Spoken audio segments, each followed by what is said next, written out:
I'm just hoping I didn't waste the entire last half hour making the video about the Battle of Lexington. If I have to redo it, I have to redo it. Or actually, the video about Paul Revere's ride. This video is going to be about Lexington, and you need to understand what happened on Paul Revere's ride in order to have the lead up to the battle at Lexington. So I hope I didn't lose that video. If I did, I'll just have to spend another half hour again.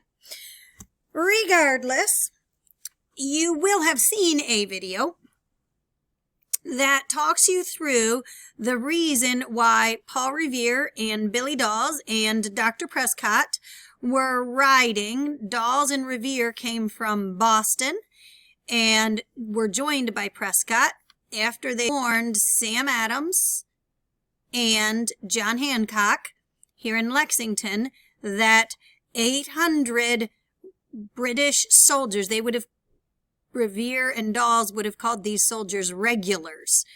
They were a professional army that was coming from Boston to arrest Adams and Hancock and go on to Concord to take the supplies that were stored at Concord just in case those folks had to defend themselves. So, what happened then was that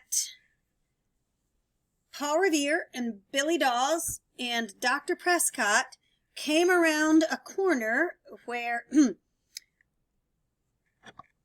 officials trying to catch folks going between Lexington and Concord sometimes hide in order to catch them doing things that the officials don't want them to do.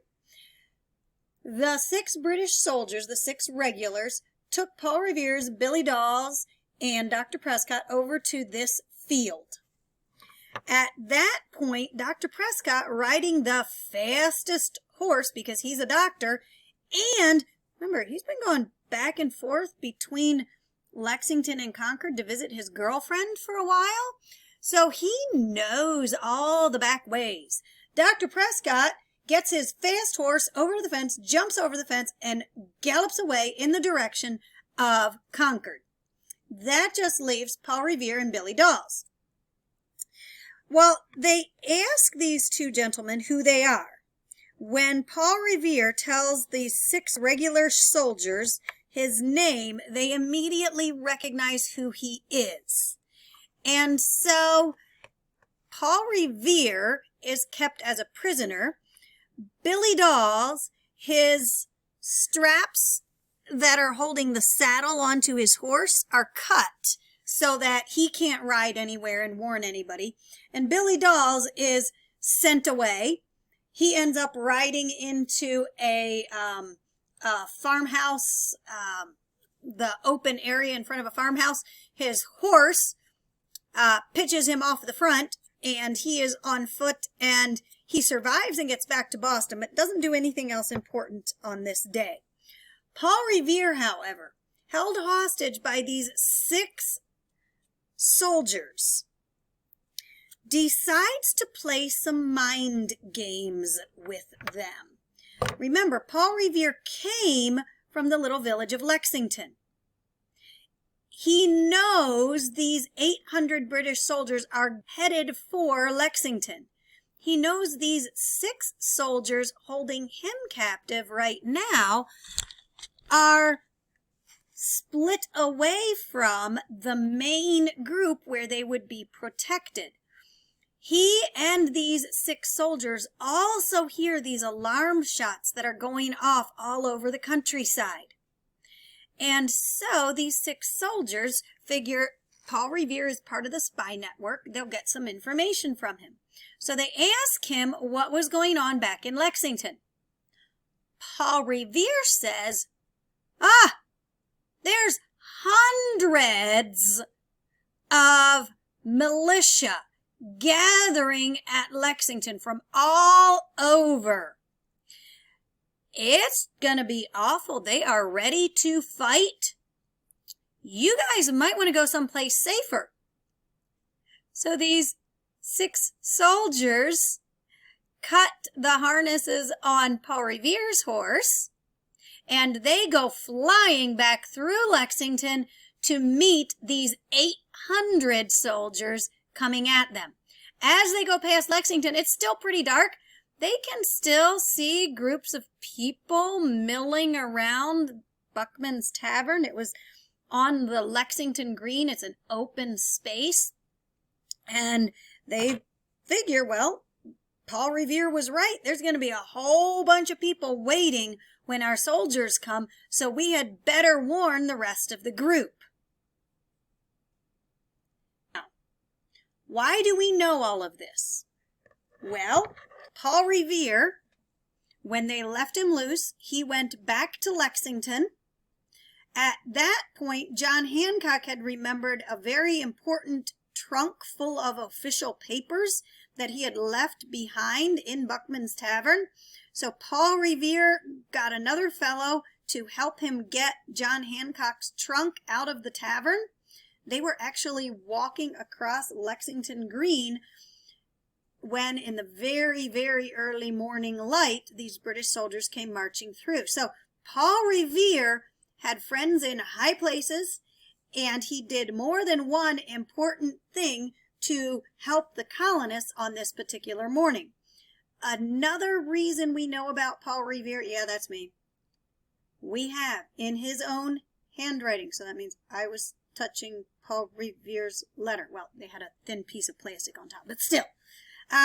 We have a letter that Paul Revere wrote to the Massachusetts Historical Society, to historians in Massachusetts, that is now kept at the Massachusetts Historical Society. And Paul Revere wrote down all these little details that happened to him on that trip. That is a primary source if I've ever touched one. And I have. One last bit of the midnight ride of Paul Revere here.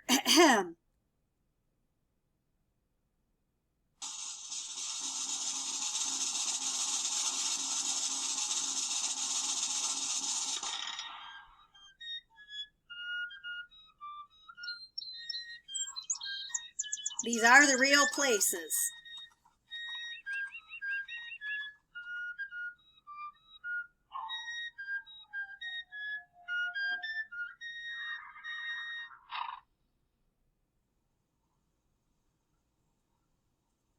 Listen, my children, and you shall hear of the midnight ride of Paul Revere. On the 18th of April in 1905, hardly a man now alive who remembers that famous day and year.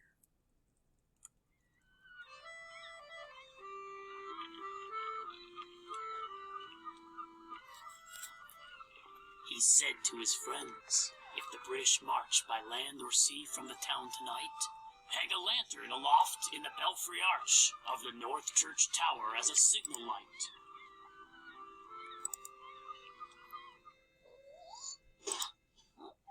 One if by land, and two if by sea, and I on the opposite shore will be, ready to ride and spread the alarm through every Middlesex village and farm, for the country folk to be up and to arm.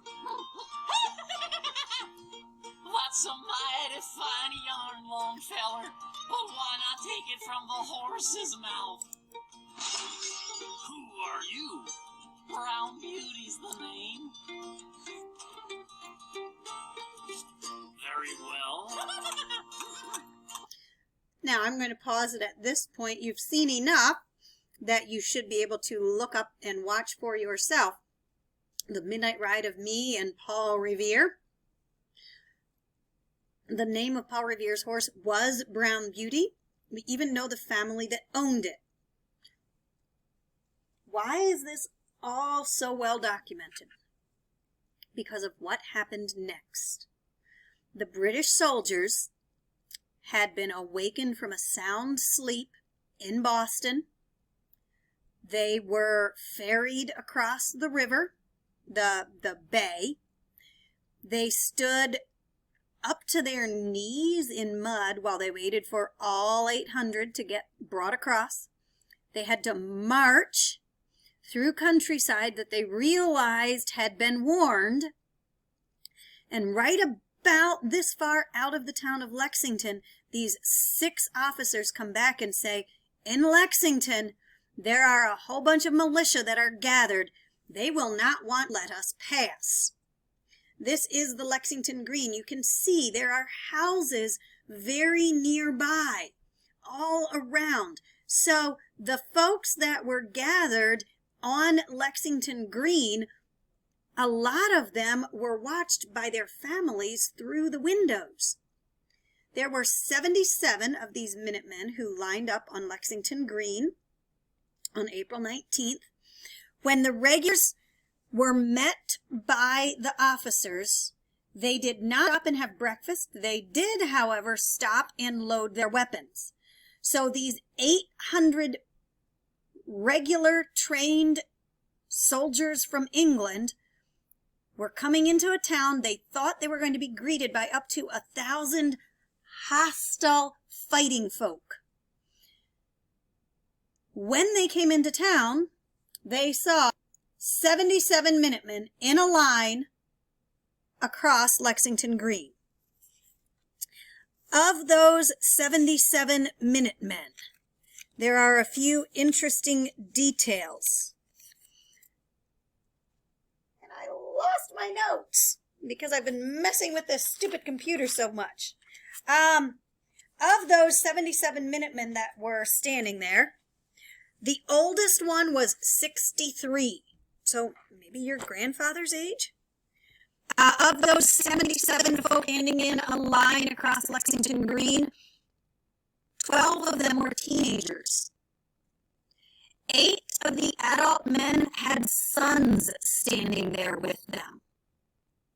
As they were waiting for the soldiers to come march through their town, they were singing Bible songs from the church. Their pastor was there with them. He was leading them in singing songs. They wanted to make sure they were ready to die if the need arose. Once the British regulars got there, most of them marched right on past the Minutemen. There was a road that goes right off in this direction, and it goes towards Concord. And so most of those 800 British soldiers marched off. A few, however, came out on the green and lined up across from those 77 Minutemen. And at that point, the commanders gave some very important orders. The commander of the Minutemen, his name was Parker, his last name, and he told his men, stand your ground, don't fire unless fired upon, but if they mean to have a war, let it begin here. So that was the order that the Minutemen had been given. The British soldiers, they're lined up, they're waiting for any other orders. In the meantime, the guy in charge of them, Major Pitcairn, he's on a horse, he rides over to the colonists, and he says, and yeah, he swore at them, and I will read his exact words. I do not swear, but this is history. Major Pitcairn said to these 77, basically farmers, lay down your arms, you damned rebels, and disperse. At that point, somebody fired a weapon. In history, we don't know who. The colonists, the day after this happened, they interviewed everybody they could. These were legal interviews. They made the people sign their names as far as this was what happened. Nobody who was at the battle at Lexington, where these first shots were fired, nobody was able to say who fired the first shot. At the end of it, 18 colonists went down. One fellow, his name was Harrington. The house still stands. It looks a lot like this one, but it's next door. The Harrington house, he was here on Lexington Green. He was mortally injured, which means he was shot such that he was going to die. He dragged himself across the green to the front door of his house. His wife and 8-year-old son came out, and he died in their arms. Why do I tell you that, and why am I going to show you a video that makes it fairly, the violence fairly obvious? Well, we have to remember, these people, it was not history to them. It was this day in their life. They did not know how this was going to go. When these 77 men lined up on Lexington Green, I'm trying to pull it out a little further and it won't. When these 77 men lined up on Lexington Green, they were willing to stand there facing the most well-trained and best army in the world.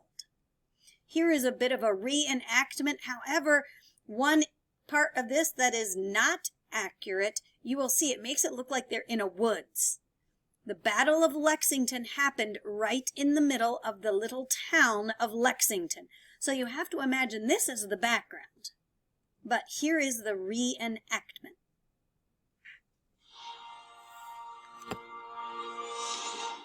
The colonial soldiers are about to meet their first test. In a field outside Lexington, 77 militiamen have gathered to block the redcoat advance towards Concord. John Parker, leader of the Minutemen, knows the British outnumber his forces 10 to 1. He doesn't expect to defeat them. He just wants to send a message. We're here. We have guns, and we're going to resist. Major John Pitcairn, who commands the British troops, doesn't want to fight in Lexington. Running behind schedule, his goal is to secure a bridge farther west in Concord, but Pitcairn is forced to respond to the Minutemen's blockade.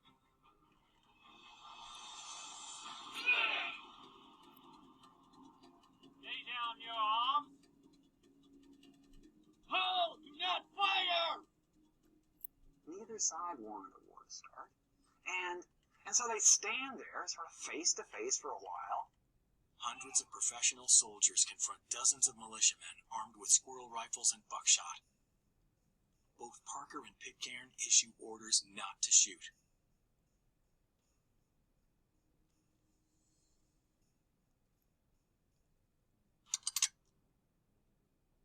And somebody fired. And to this day, nobody knows exactly who fired. Was it a British soldier? Was it an American soldier? Was it a bystander? Who knows? The shot triggers a hail of British bullets.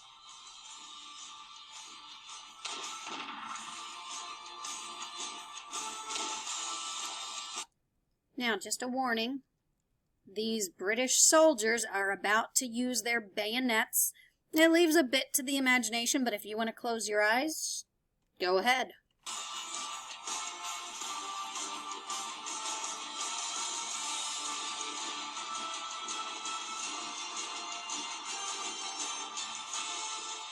The militiamen are overwhelmed and quickly retreat, some racing into the nearby woods.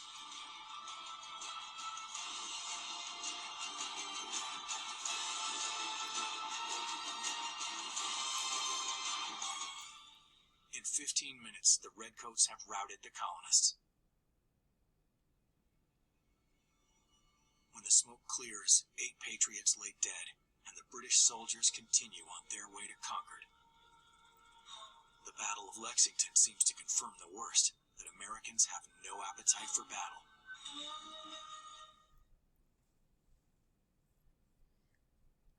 All right, now your assignment for today. Oops, not that. Here we go. Your assignment for today is going to be to get into your booklet. We had Paul Revere and his ride on page 11. In fact, let's go ahead and title that Paul Revere's Ride. And if you want to go back and watch that fun video about Paul Revere's ride that I showed you part of. Please do not send me an email asking for it. You can figure out how to find that video. I gave you enough information here. Right now, on the next page, you will be putting a photograph of a coloring page of Lexington green. And yes, you do need to put the title on it before you tape it down, would be a good idea. You do need to color. Which side are the British soldiers? That would be this side. So the red coats are over here. And yes, you do need to color carefully so that you are not just scribbling. And once you have the red coats, remember, their pants are more of a tan or a white. This here, that would be smoke. Yes, you do need to color the smoke. The colonists, you saw, they were more in browns and grays because they had homemade clothes. The background houses, those would be brown, or this one would be yellow. That's Buckman's Tavern. That's still there nowadays. And you can take a tour of Buckman's Tavern. It's kind of cool. Which page was this, in case you've lost track of it? This is page 12. And across here will be page 13. So you need to do the coloring about Lexington green. And you are not taping this sheet on yet because I'm not exactly sure where it's going to end up. But you do need to have some information now on this note sheet. You should have picked this up earlier this week. It should be pretty easy to find. Battles of Lexington and Concord. The first main event, we had 18 British troops going from Boston to do two things. Thing one, they were going to arrest Sam Adams and somebody else at Lexington. Do you remember the other guy's name? John Hancock. Get that filled in.